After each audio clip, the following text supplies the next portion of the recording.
6 na buwan pa lang ang lumipas mula nang mailibing ang asawa kong si Lorenzo. Pero hanggang ngayon ramdam ko pa rin ang bigat sa dibdib. Nasa Quezon Province kami noon, sa lumang bahay na iginapang naming pareho mula sa sahod ng pag-uupahan at paglalako ng gulay sa palengke. Nakalatag pa ang puting bulaklak sa sala. Tahimik na umiikot ang mga kamag-anak na parang ayaw tumapak ng malakas. Pero ang pinakamasakit ay hindi ang lamay. Ang pinakamalupit ay ang sumunod na nangyari. Habang nakaupo ako sa tabi ng kabaong, lumapit ang anak kong si Arvin. Ang tanging anak kong pinag-aral, pinalaki, pinaghirapan, at sa unang beses sa buhay ko, hindi ko siya nakilala sa mga mata niya. Malamig, matulis, para bang may galit na hindi ko maintindihan. Ma, bulong niya pero puno ng ngit-ngit. Tama na, hindi na ito bahay mo. Labas! Akala ko nagbibiro. Akala ko dala lang ng pagod at pagluluksa. Pero bago pa ako makapagsalita, dumampi ang palad niya sa pisngi ko. Malakas, biglaan, parang hindi siya ang anak na inalagaan ko mula sanggol. Hindi ako nakapagsalita. Hindi ako nakaiyak. Parang may humawak sa lalamunan ko at sinabihang, tumahimik ka na lang. Nakatayo sa likod niya ang asawa niyang si Jessa. Nakahawak sa bewang, nakataas ang baba, may pilyong ngiting nagpapakitang matagal na niyang hinihintay ang sandaling ito. Noon ko lang naramdaman ng tunay na lamig ng gabi, hindi dahil tag-ulan, kundi dahil parang may bumura sa pagkatao ko. Tumingin ako kay Arvin.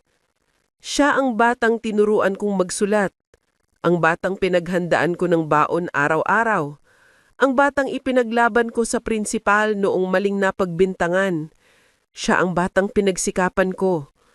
Nagtiis akong maglaba, maglinis ng bahay ng iba, at magbenta ng kakanin para lang mairaos ang matrikula niya. At ngayon, ako ang pinilalabas niya sa mismong bahay na tinulugan niya ng may lagnat, na tinakbuhan niya pagkatapos ng unang heartbreak niya, na pinag-ipunan ko ng higit kalahati ng buhay ko. Hindi ako lumaban. Hindi ako sumigaw. Dahan-dahan kong kinuha ang maliit kong bag sa gilid ng pintuan. Ang loob ko'y nanginginig, pero ang lakad ko'y mahinahon. Alam kong may isang bagay akong hawak na magpapabaliktad ng mundo nila. At yun ang hindi nila alam. Paglabas ko ng bahay, sumulubong sa akin ng malamig ng hangin ng gabing iyon. Hindi man taglamig sa Pilipinas, pero parang may bagyong bumalot sa dibdib ko. Tahimik ang buong barangay. Mga ilaw sa poste lang ang kumikislap at ang amoy ng basang lupa mula sa ambon ay parang paalala ng lahat ng sakit na hindi ko masabi. Nakabitin pa ang kulay puting tela sa tarangkahan, tanda ng lamay ni Lorenzo. Pero ang masakit, ang mismong anak ko, si Arvin, ay walang pakialam. Ni hindi niya sinubukang habulin ako. Ni hindi rin tumingin si Jessa. Abala siya sa pagsara ng pinto na parang tinataboy niya ang alikabok. Dala-dala ko lang ang isang maliit na bag, yung ginamit ko nung huli kaming nagpunta sa ospital ni Lorenzo. May mga damit pa doon na hindi ko nalabhan. Amoy gamot pa rin. Humakbang ako palabas ng bakuran. Ramdamang pamumulan ng pisngi ko mula sa sampal na hindi ko maintindihan. Pagdating ko sa kanto, may isang sari-sari store na laging bukas. Nandun ang anak ng may-ari, si Miko, na dati kong binigyan ng pabaon nung nag-aaral pa. Nakita niya akong nakaupo sa bangkito, nanginginig sa lamig at sa hiya. Nanang Mila, okay lang po kayo? Tanong niya hawak ang payong. Numiti ako ng mahina. Oo, iho. Nagpapahinga nang. Hindi na siya nagtanong pa. Para bang alam niyang may mabigat pero ginagalang niya ang katahimikan ko. Inalukan niyang pumasok muna sa loob. Tinanggihan ko pero pinaupo niya ako sa plastic na upuan at binigyan ng mainit na tubig. Tahimik akong naghintay ng tricycle. Parang bumabalik lahat ng alaala. Mga taon na naglakad ako sa ulan para makauwi ng maaga. Mga hapon na nagluluto ako habang hinihintay si Arvin. Ang mga gabing ako lang ang nag-aalaga sa mag-ama dahil late umuwi si Jessa. Nang huminto ang tricycle, kinapkap ko ang bulsa ko at napamiting mapait. Dala ko pa rin ang maliit na sobre. Ang sobre na ibinigay sa akin ni Lorenzo sa huling linggo niya. Ang sobre na may laman na hindi ko pa binubuksan mula noong pananaw siya. Yun ang hindi nila alam ni na Arvin at Jessa. At yun ang posibleng magpabago sa buong laro.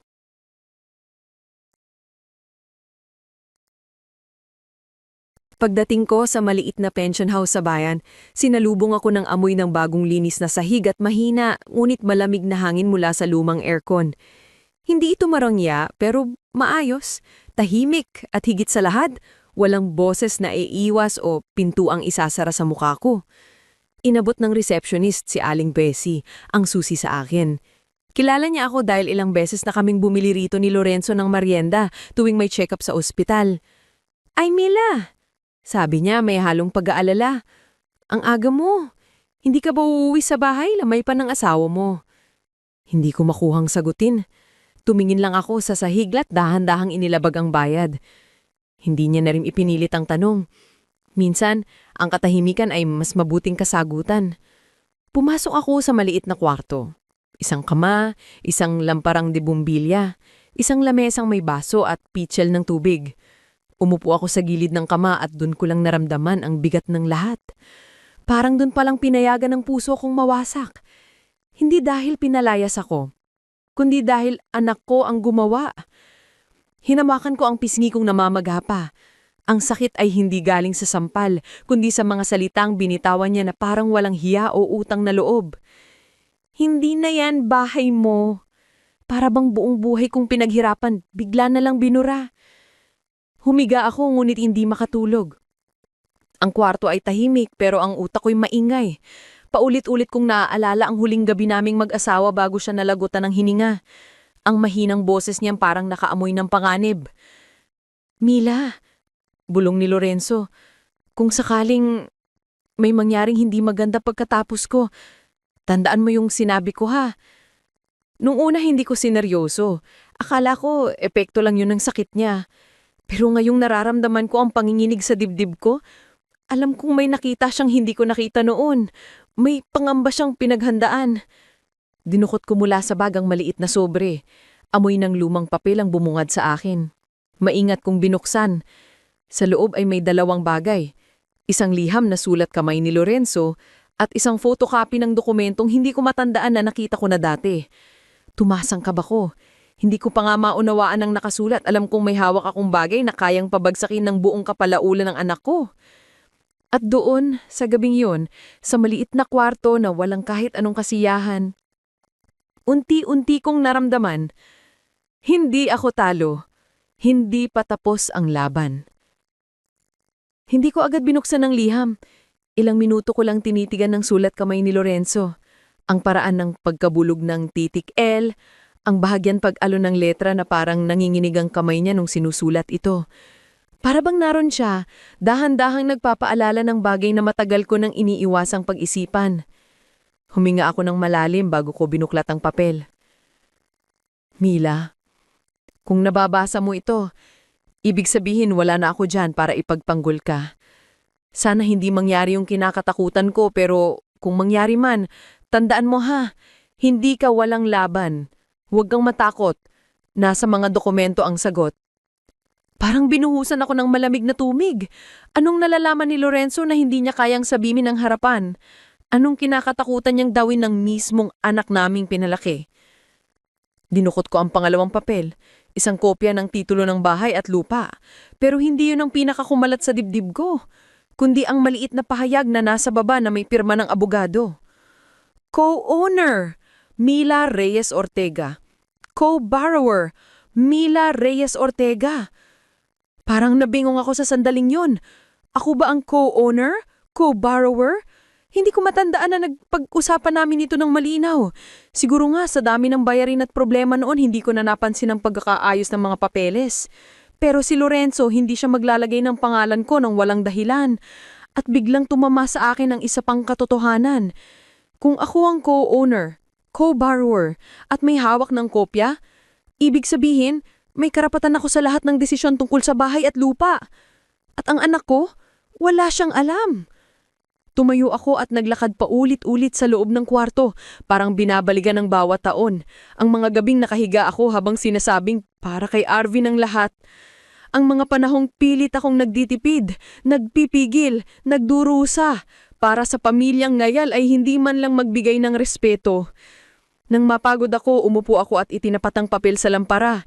Hinimas ko ang sariling braso hindi dahil malamig, kundi dahil unti-unti nang umiinit ang loob ko. Hindi ko ginusto ang gulo. Hindi ako naghahangad ng gantihan. Pero sila, si Arvin, si Jessa, sila ang bumukas ng pintong ito. At ngayon, ako ang may hawak ng susi. Hindi ko pa alam kung paano ko gagamitin yung kapangyarihan. Pero alam ko na, hindi nila ako basta-basta maaapakan ulit. Kinabukasan, maaga akong nagising. Hindi dahil nakapagpahinga ako, kundi dahil hindi ako makatulog ng maayos. Paulit-ulit umuugong sa isip ko ang dalawang salita mula sa liham ni Lorenzo. Hindi ka walang laban. Habang umiinom ako ng malamig na tubig mula sa pitchel, parang unti-unting lumalakas ang loob ko. Hindi ko alam kung tapang ba iyon o sugatang puso lang na nauubusan ng pasensya. Pero alam kong hindi ako pwedeng magkulong sa kwarto at umiyak habang si Arvin at Jessa ay masayang nag-aayos ng bahay na akala nila'y kanila. Kaya nagbihis ako. Simpleng blusa, lumang palda at cardigan, yung suot ko noong huling araw na nakaupo kami ni Lorenzo sa porch. Parang nagbibigay lakas. Paglabas ko ng kwarto, nakita ko si Aling Presi sa lobby, nag-aayos ng mga pahayagan. "Mila, maaga ka ah," sabi niya. "May asikasuhin lang ako sa bayan," tugon ko. Hindi niya na ako tinanong. Siguro naramdaman niya na mahaba-haba ang kwentong dala ko. Naglakad ako papunta sa bangko sa sentro ng bayan.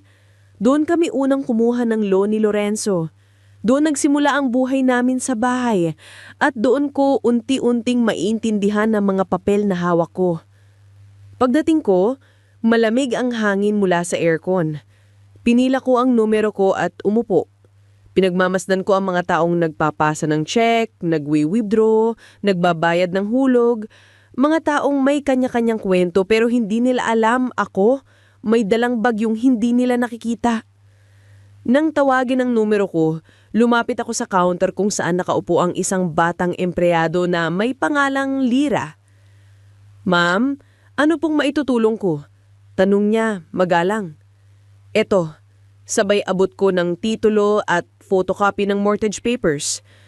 Gusto kong i-verify kung anong karapatan ko bilang nakapirma rito." Kita ko ang sandaling pagbuka ng mata niya. Inimpot niya ang detalye, tumingin sa screen, tapos tumingin ulit sa akin. "Ma'am, kayo po ang co-owner at primary co-borrower. Ibig sabihin, kahit sino pong hindi nakalista dito, wala pong karapatang magdesisyon tungkol sa bahay nang wala kayo." Parang may umangat sa dibdib ko. Hindi tuwa, kundi katarungan na naramdaman ko. Kung sakaling gusto niyong ibaguhin ang terms, ihinto ang automatic payment o i-freeze ang account, pwede po. Dagdag ni Lira, maingat ang tono. Doon ako napahawak sa mesa. Ako, may kapangyarihan. Ako ang tunay na may hawak. Sa unang pagkakataon mula nang pumanaw si Lorenzo, may naramdaman akong hindi ko inaasahan. Hindi galit, hindi takot, kundi dignidad na muling bumabalik. Paglabas ko sa bangko, parang iba ang bigat ng hangin. Hindi na ako yung lumabas kagabi na wasak, luwaan at walang direksyon. Ngayon may hawak akong katotohanan at ang katotohanan iyon ay hindi pa naririnig ni Arvin at Jessa. Habang naglalakad ako pauwi sa pension house, ramdam ko ang tibok ng puso ko sa dibdib. Hindi dahil sa kaba, kundi dahil sa tanong na paulit-ulit tumutugtog sa isip ko. Ano ang dapat kong gawin? Pagbalik ko sa kwarto, binuklat ko muli ang liham ni Lorenzo. Binasa ko ulit bawat salita, bawat kurba ng letra, Bawat pangungusap na parang iyakap niya ako mula sa kabilang buhay. Kung dumating ang araw na hindi ka igagalang ng anak natin, huwag kang magpabulag. May iniwan akong proteksyon para sa'yo. Bumuntong hininga ako. Totoo nga, kilala ng asawa ko ang panganay namin. Siguro may napansin na siyang hindi ko nakita sa dahilang lagi kong pinaglalaban si Arvin kahit mali na siya minsan. Umupo ako sa maliit na mesa at sinimulang isa-isahin ang laman ng sobre.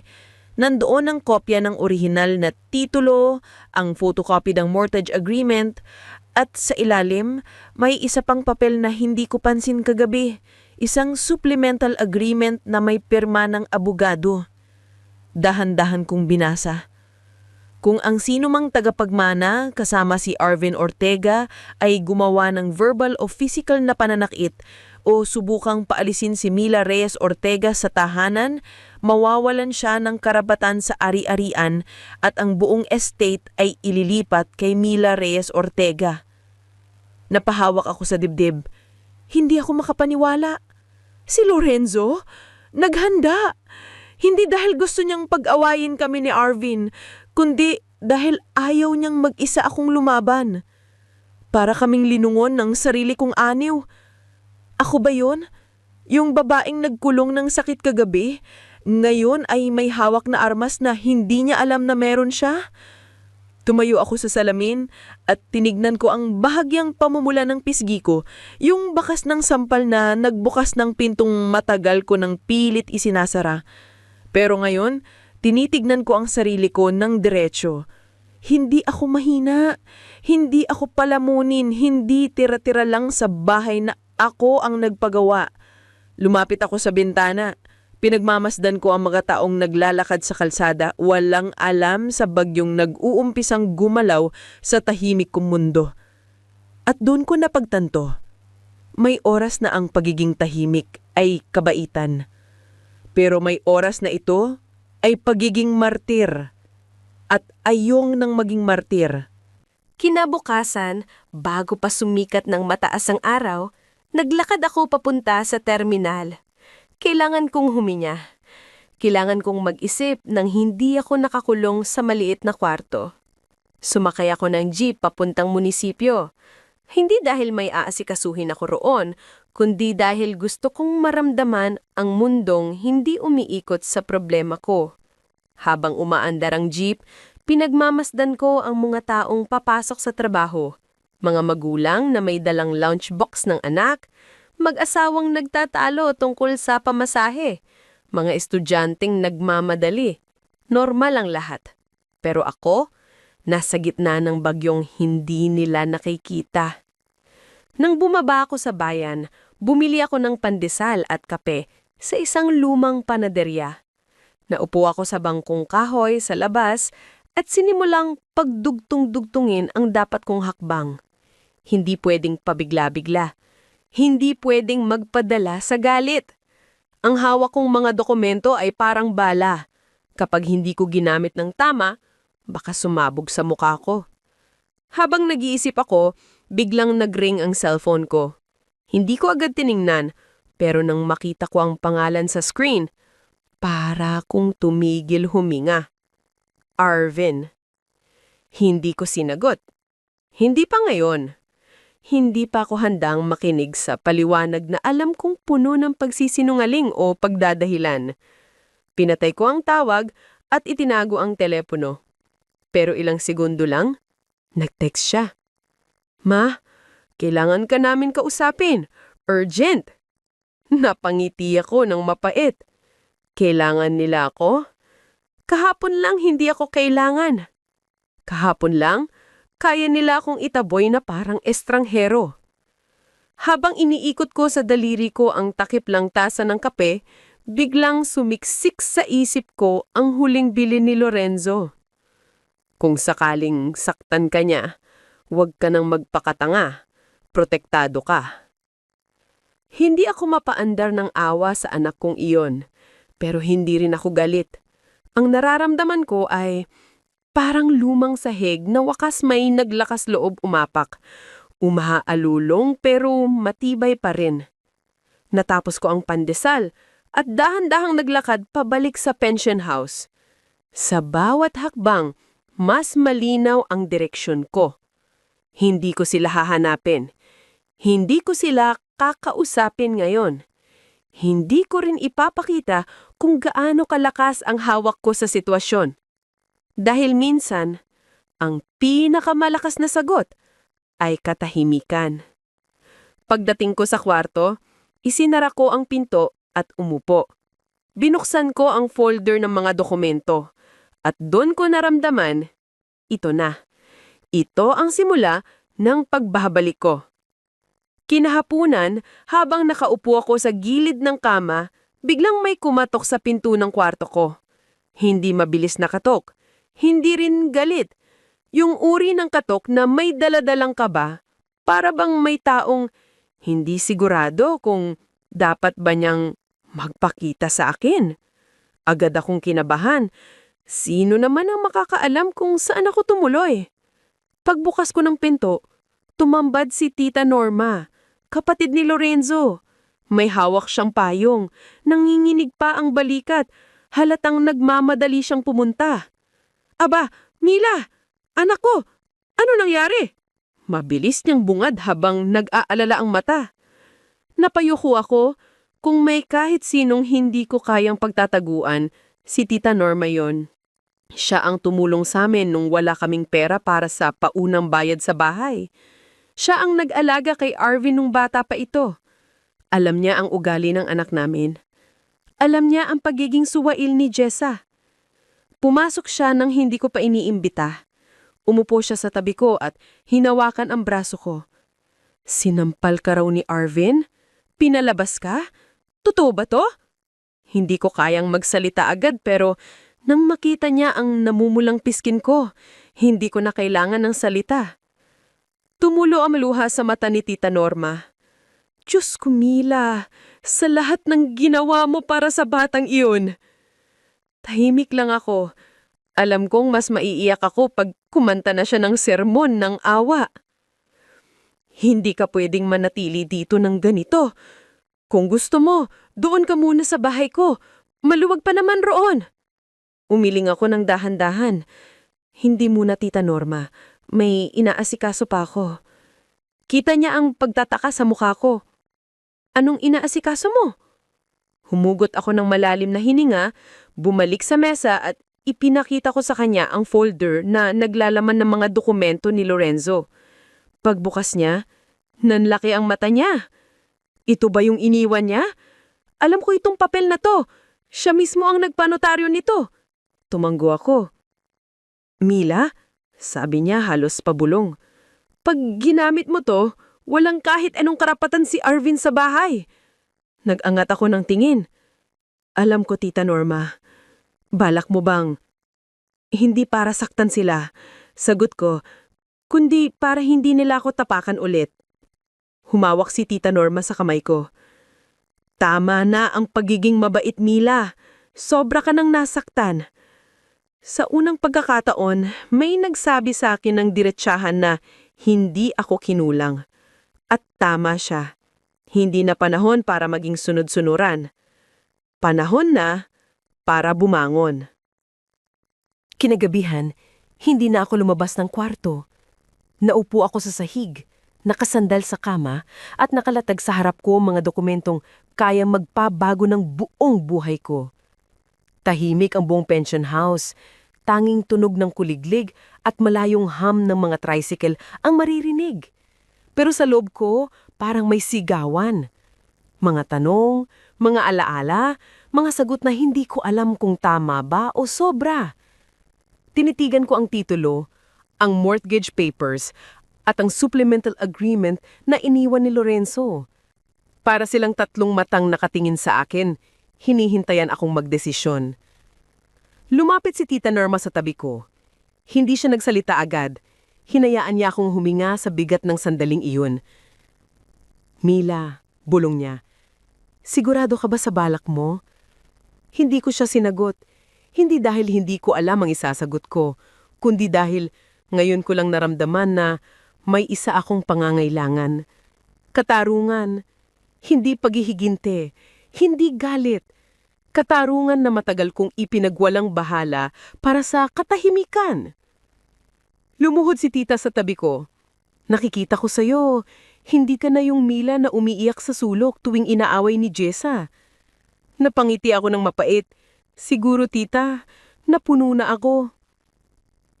Hindi ka dapat mapuno, sabi niya. Pero silang dalawa, pinilit ka nilang dalhin sa puntong ito. Tahimik akong tumingin sa papel. Tita, kung hindi ko gagamitin ito, anong mangyayari sa akin? Magbabalik ako sa bahay na parang bisita? Paano kung ulitin nila? Paano kung mas malala pa? Huwag mong hintayin ang susunod na sakit, sagot niya. Dahan-dahan kong tinaglapit ang mga dokumento, saka ko sila ipinasok sa lumang tote bag na dinala ko kagabi. Bukas, sabi ko, pupunta ako sa abogado. Tumanggo si Tita Norma, pero halatang lungkot sa mata niya. Masakit to para sa kanya, pero mas masakit ang ginawa nila sa'yo. Umupo ako sa tabi ng bintana. Pinanood ko ang mga ilaw ng bayan, ang mga taong naglalakad, ang mga batang naglalaro sa labas kahit gabi na. Ang mundo ay tuloy-tuloy. Wala silang idea na may isang ina ngayong gabi na kailangang pumili sa pagitan ng anak at sarili. At doon ko napagtanto ang totoo. Si Lorenzo ang laging nagbibigay ng lakas kakin, pero ngayong wala na siya, oras ko nang ipaglaban ang sarili ko. Tahimik kong isinara ang ilaw. Handa na ako sa susunod na kabanata. Maaga pa lang, handa na akong umalis. Hindi na ako nag-almusal. Tila, hindi kakasya sa laramunan ko ng kahit isang subo. Dalang-dala ko ang tote bag kung saan nakalagay ang mga dokumentong iniwan ni Lorenzo. Parang may hawak akong bombang hindi sumasabog sa ingay, kundi sa katahimikan. Sumakay kami ni Tita Norma sa tricycle papuntang bayan. Hindi kami nag-usap sa biyahe. Wala mang salita, ramdam kong sinusuportahan niya ako ng buong puso. Minsan, sapat na ang presensya para hindi ka matakot. Pagdating namin sa opisina ng abogado, sa may lumang gusali malapit sa munisipyo, sumalubong agad ang sekretarya. Ma'am, may appointment po ba kayo kay Attorney Yanes? Tanong niya. Hindi po, pero kailangan ko siyang makausap tungkol sa ari-arian ng yumaong asawa ko. Tumingin siya sa akin, napansin ang seryoso kong mukha at agad nagpaalam para tanungin ang abogado. Ilang minuto, lumabas siya. Ma'am, pasok po kayo. Pagpasok ko, naroon si Attorney Yanes. Medyo may edad na, ngunit kilala sa bayan na maingat at tapat sa trabaho. Umupo kayo, Aling Mila, sabi niya. Unang beses kong narinig ang pangalan ko na binanggit ng may paggalang simula noong pumanaw si Lorenzo. Kumuha ko ng lakas mula roon at inilatag ang tote bag sa mesa. Attorney, kailangan ko pulong tulong. Painalis ako ng anak ko sa bahay. Sinampal pa niya ako. Napatahimik siya. At ano pong hakbang ang gusto niyong gawin? Kinuha ko ang mga dokumento at isa-isang pinakita sa kanya. Ang titulo, ang mortgage papers at ang supplemental agreement na iniwan ni Lorenzo. Tahimik siyang nagbasa. Minuto ang lumipas bago siya nagsalita at sa bawat segundo, mas lalo akong kinakabahan.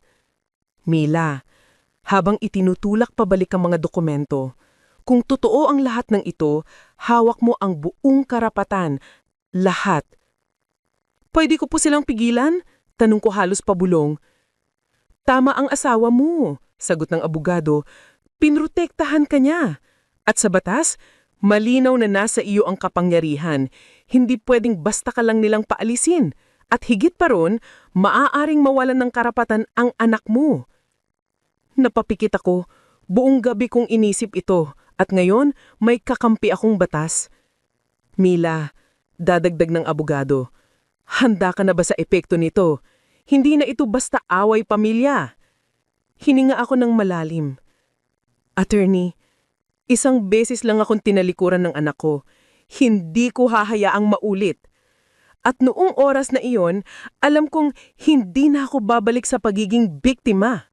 Paglabas ko ng opisina ni Attorney Yanes, para akong nabunutan ng tinik, pero sa ilalim ng ginhawa ay may isa pang emosyon na matagal ko nang hindi naaalala.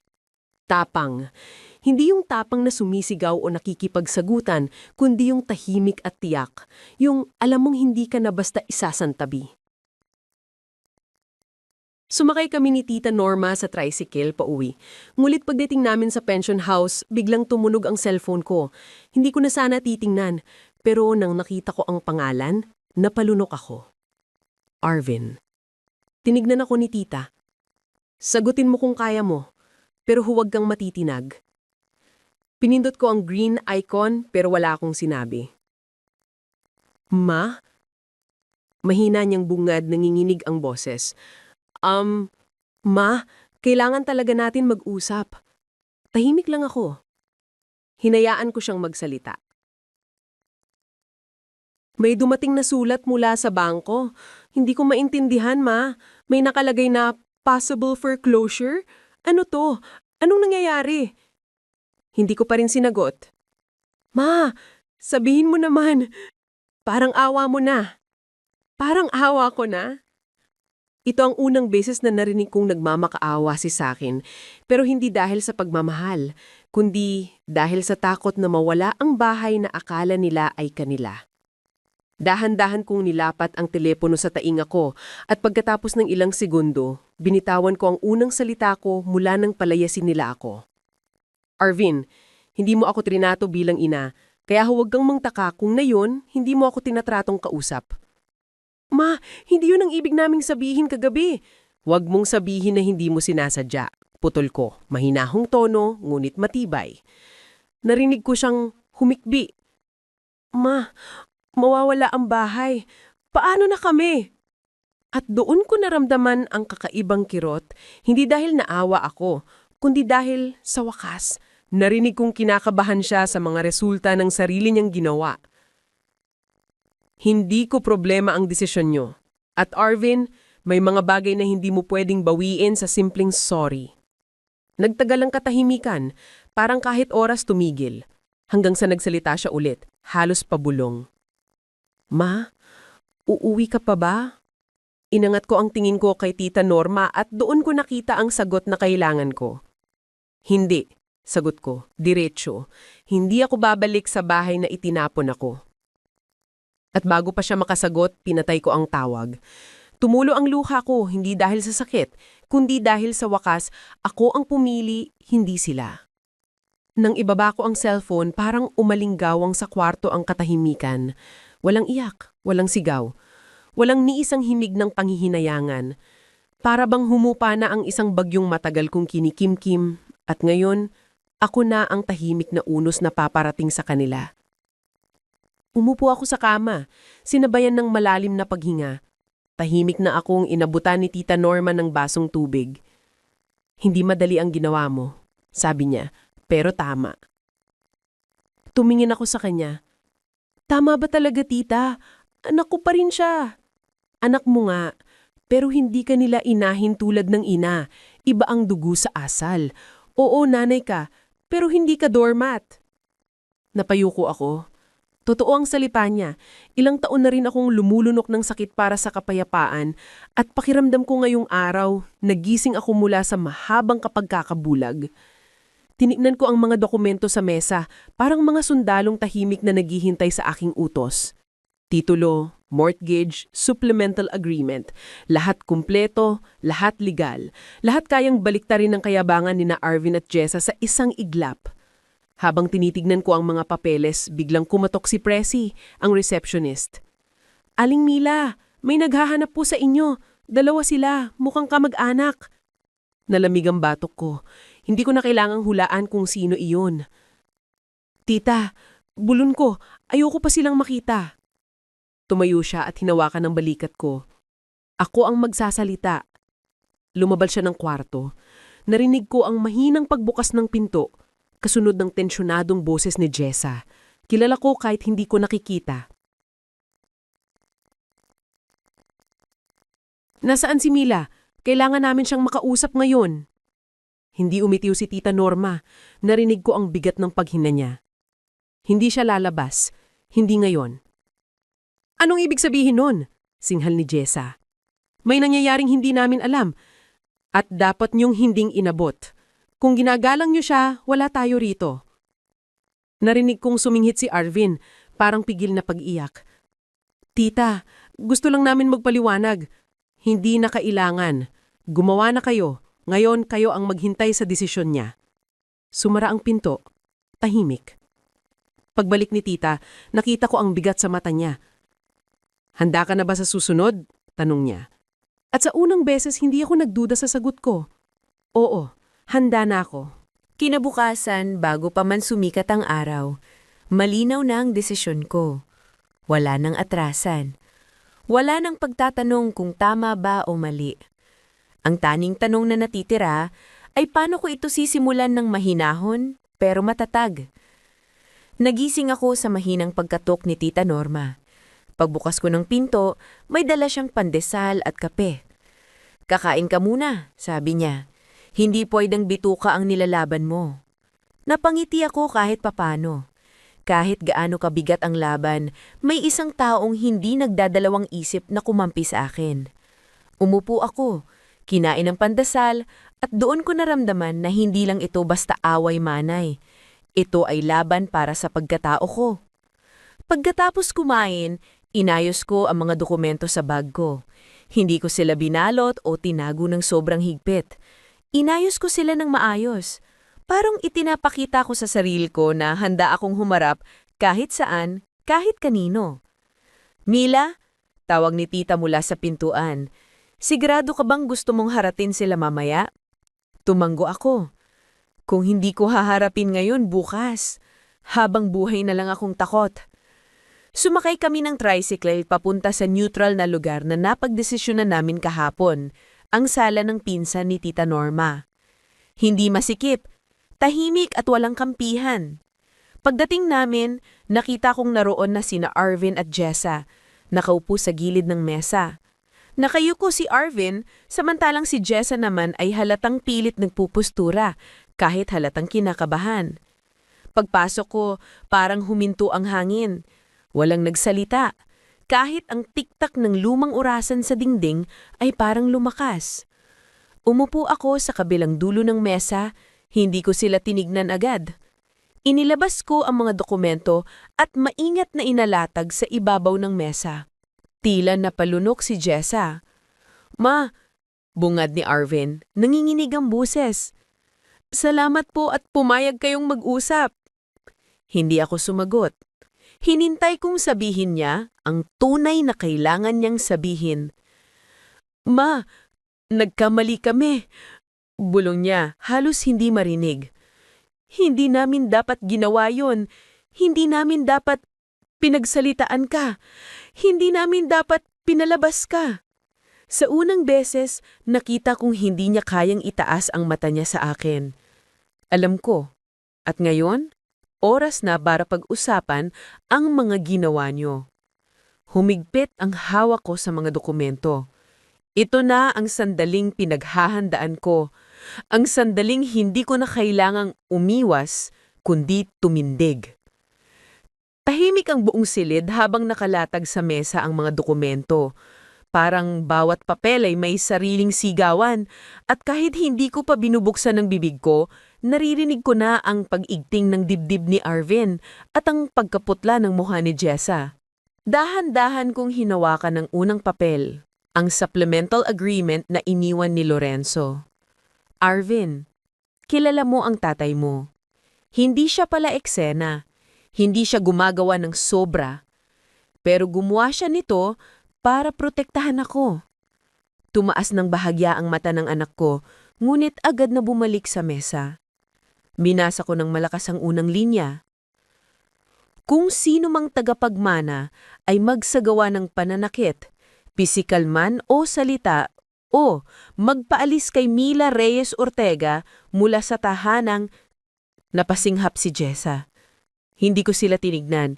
Hindi ko kailangang makita ang reaksyon niya para malaman na takot siya. Nagpatuloy ako. Mawawalan ng karapatan sa anumang bahagi ng ari-arian. Doon ko naramdaman ang pagyanig sa mesa, hindi dahil umalug ako, kundi dahil nanginginig ang kamay ni Arvin. Ma, bulong niya, halos paputulang boses. Hindi ko alam na may ganyan pala si Papa. Tinignan ko siya diretso sa mata ng unang beses mula nung tinalas nila ko. Hindi mo alam kasi hindi mo tinanong. Hindi mo tinanong kung pagod ba ako, kung may sakit ako, kung kaya ko pa bang tumanggap ng pangungutya ninyo. Umiyak siya. Hindi yabang na iyak. Hindi guilt trip na iyak. Yung iyak na alam mong bigla siyang tinamaan ng katotohanan na hindi niya kayang itanggi. Ma, hindi ko dapat ginawa yun. Nadala lang ako. Galit ako. Nalulungkot ako. Kabado ako noon. Alam ko. At alam din niya ni Lorenzo. Kaya naghanda siya. Huminga siya ng malalim. Nanginginig ang balikat niya. Ma, mawawala talaga sa amin ang bahay. Hindi ako agad sumagot. Kinuha ko ang mortgage paper, hinawakan ito, at sinabing ng malinaw, Arvin, hindi niyo yun, bahay ninyo. Bahay namin ni Lorenzo.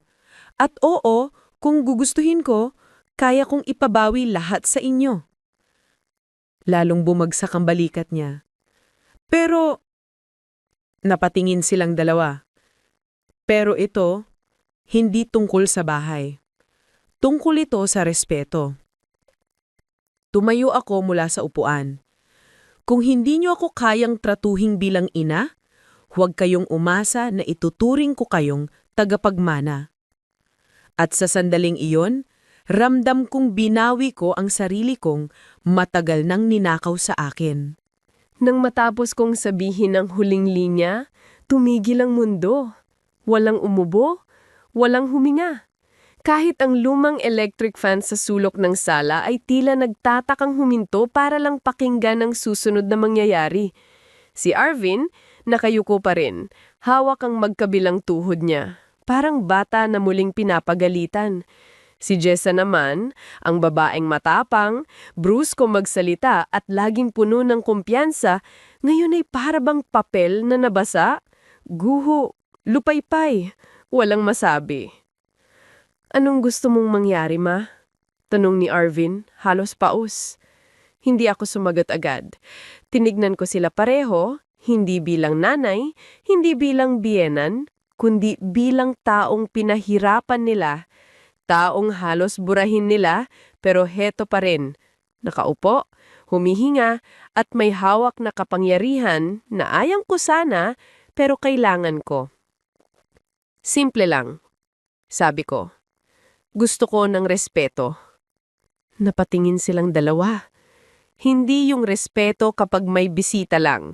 Hindi yung respeto kapag may kailangan kayo sa akin at lalong hindi yung respeto na tingi-tingi lang parang barya sa tig-iisang kahon. Huminga ako ng malalim. Gusto kong malaman nyo na ang bahay ay hindi ninyo pag-aari.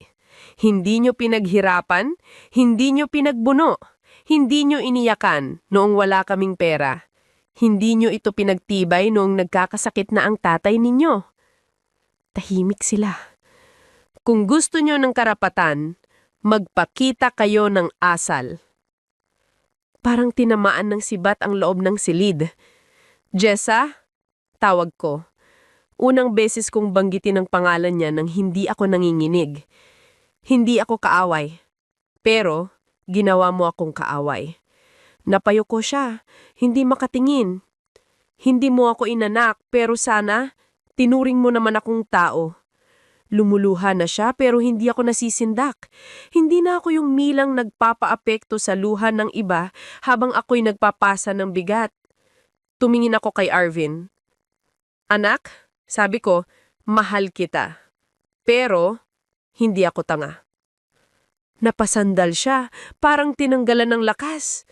Ngayon, dagdag ko, kung gusto niyo ng pagkakataon, kaya kong makinig.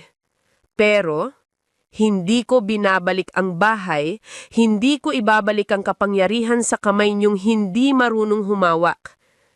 Nakatitig lang sila. Wala silang reklamo. Wala silang pagtutol. At dun ko napagtanto, ito ang unang araw na trinato nila akong tunay na ina. Hindi dahil kailangan nila ako, kundi dahil natuto silang matakot sa pagkawala ko.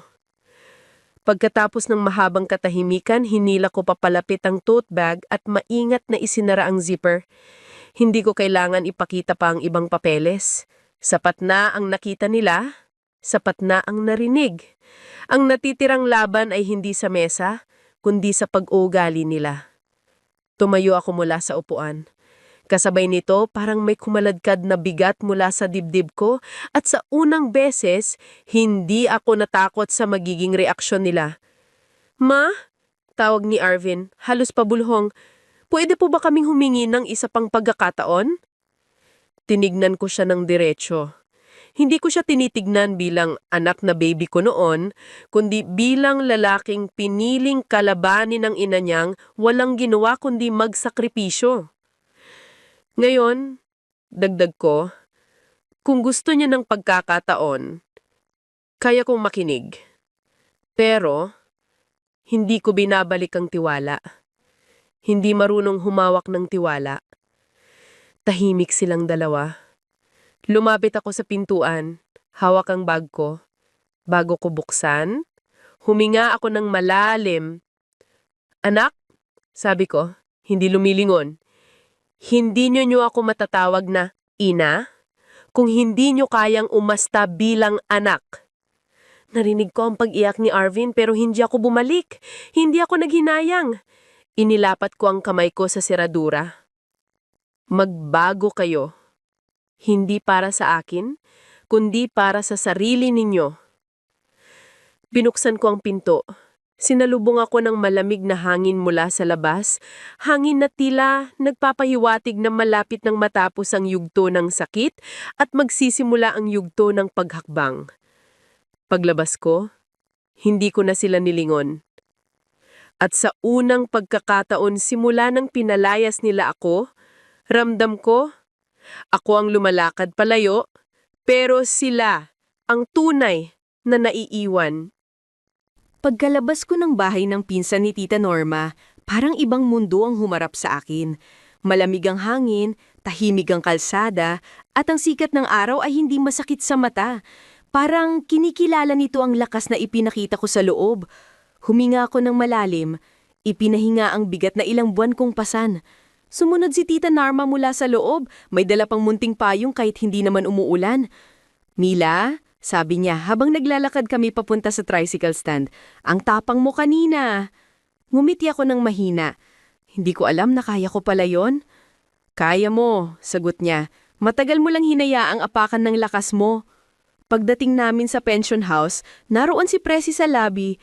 Parang may gusto siyang sabihin pero hindi niya alam kung dapat ba o hindi. "Aling Mila," nalaalangan niyang bungad, "may iniwan pong sulat dito kanina." Nanlamig ang batok ko. "Sino raw?" "Isang lalaki po, hindi ko kilala, pero sabi niya, para raw iyon sa inyo, urgent." Tinanggap ko ang sobre. Makapal, mabigat.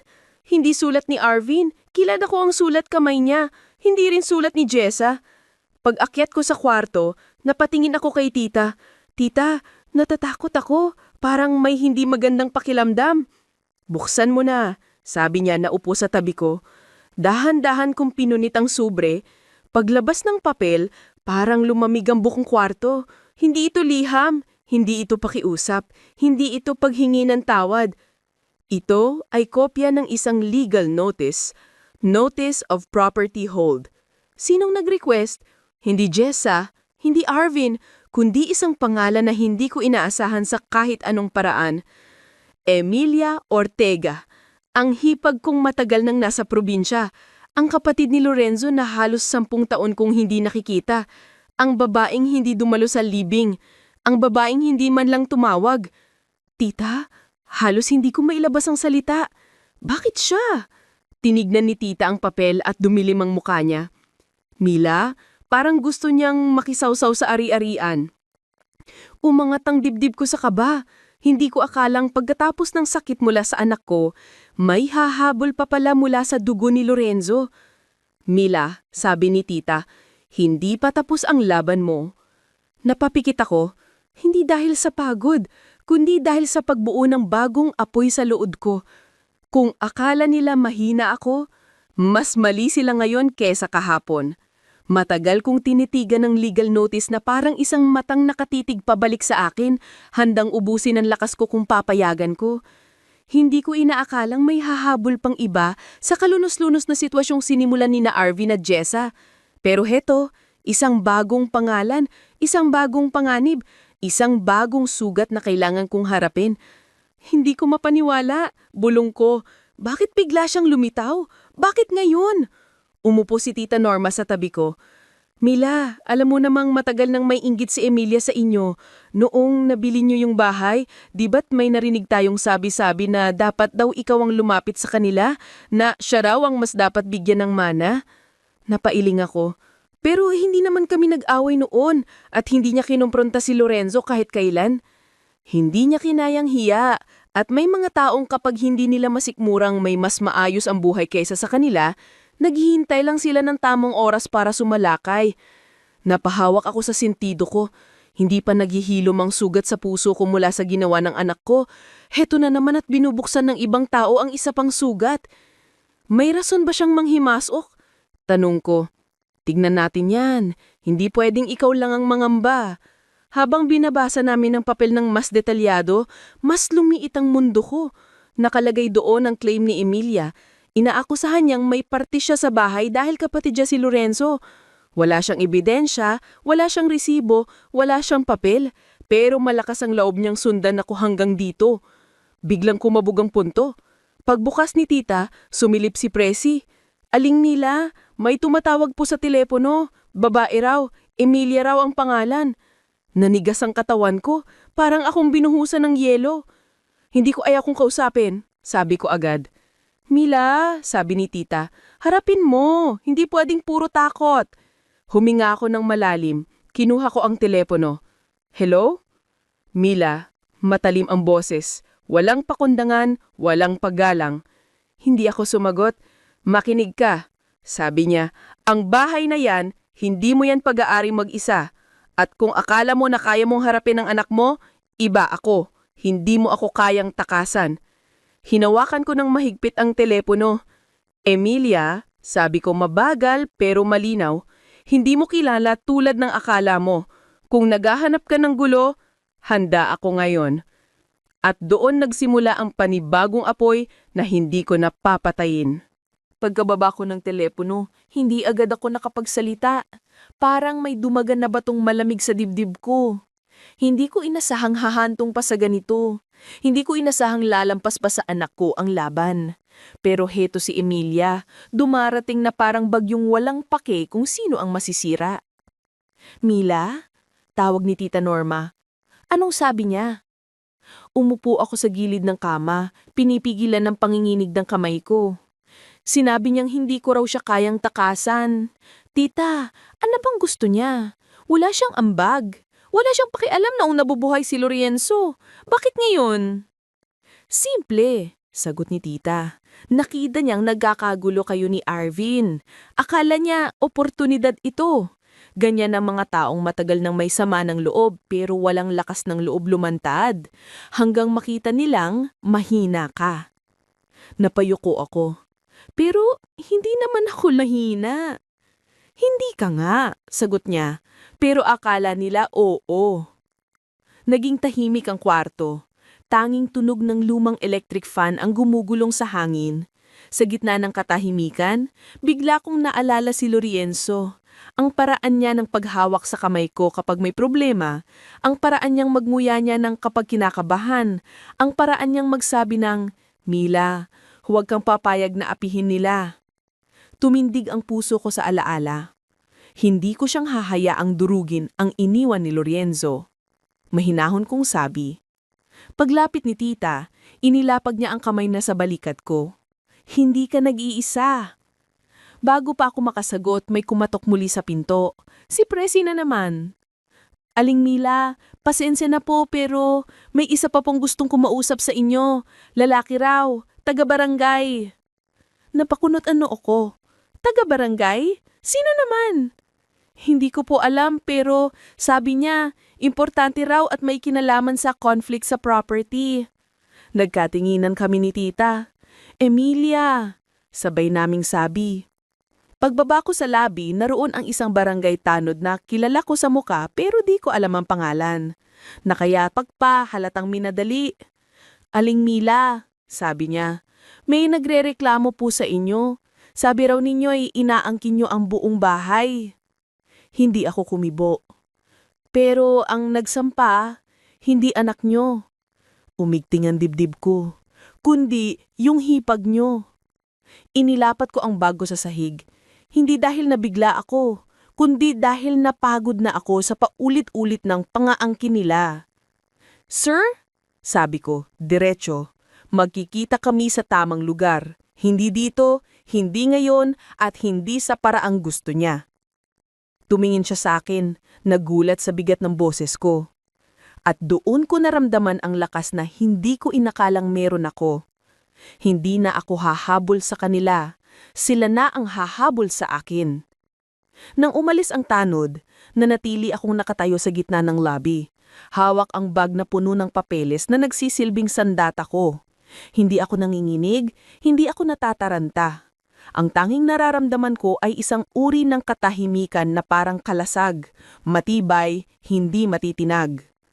Lumapit si Tita Norma. Dahan-dahan niyang hinawakan ng braso ko. Mila? Tapos na ba ito para sa'yo? Hindi agad ako sumagot. Tumingin muna ako sa bintana. Tanaw ang liwanag sa kalsada, ang mga batang naglalaro kahit hapon, at ang mga kapitbahay na abala sa kani-kanilang buhay. Noon ko lang na-realize, may mga kwentong pinipili mong isarado at may mga kwentong kailangan mong ipaglaban hanggang dulo. Huminga ako ng malalim. Tita, sabi ko, hindi ko alam kung tapos na pero alam kong hindi na ako tatalikod. Sigurado ka? Tanong niya. Oo, dahil hindi ko nahahayaang makuha nila ang kapayapaan ko. Umupo ako sa sala at inilabas lahat ng papeles. Titulo, mortgage, supplemental agreement, pati legal notice ni Emilia. Inisunod ko ang mamaliham ni Lorenzo na lagi kong tinatago. Habang nakahilera silang lahat, parang nakikita ko ang buong kwento ng buhay ko. Ang sakripisyo, ang pag-aalaga, ang pagkukulang, ang pagiging ina, ang pagiging asawa, at ang pagiging taong minsan ay nakalimutang mahalaga siya. Mila, sabi ni Tita, habang pinapanood ako, hindi lahat kaya ang pinagdaanan mo. Ngumiti ako ng mahina. Pero kaya ko. At sa unang beses sinabi ko yun, hindi bilang depensa, kundi bilang totoo. Bilang babae na hindi nasasandig sa awa ng iba, hindi na magpapagamit, hindi na magpapalunod sa hiya o utang ng loob. Kinabukasan, pumunta kami muli kay Attorney Yanes. Inisa-isa niya ang mga hakbang, ang mga papeles, ang mga batas. Ipinaliwanag niya na malinaw, walang base ang reklamo ni Emilia at ang pag-aari ay nasa pangalan ko. At higit sa lahat, ako ang may kontrol kung sino ang maaari at hindi maaaring manatili sa bahay. Mila, sabi niya, nasa kamay mo ang magiging kapalaran ng lahat. Huminga ako ng malalim at sinabi ko ang desisyon na hinintay ng lahat pero hindi nila inaasahan. Attorney, hindi ko sila ipapaalis, pero hindi ako babalik. Nagulat si Tita. Nagulat ang abogado. Bakit? Tanong nila. Ngumiti ako. Dahil hindi ko kailangang bawiin ang bahay para mabawi ko ang sarili ko. At nang lumabas ako sa opisina, ramdam ko tapos na ang kwento. Hindi ako ang natalo. Ako ang nakalaya.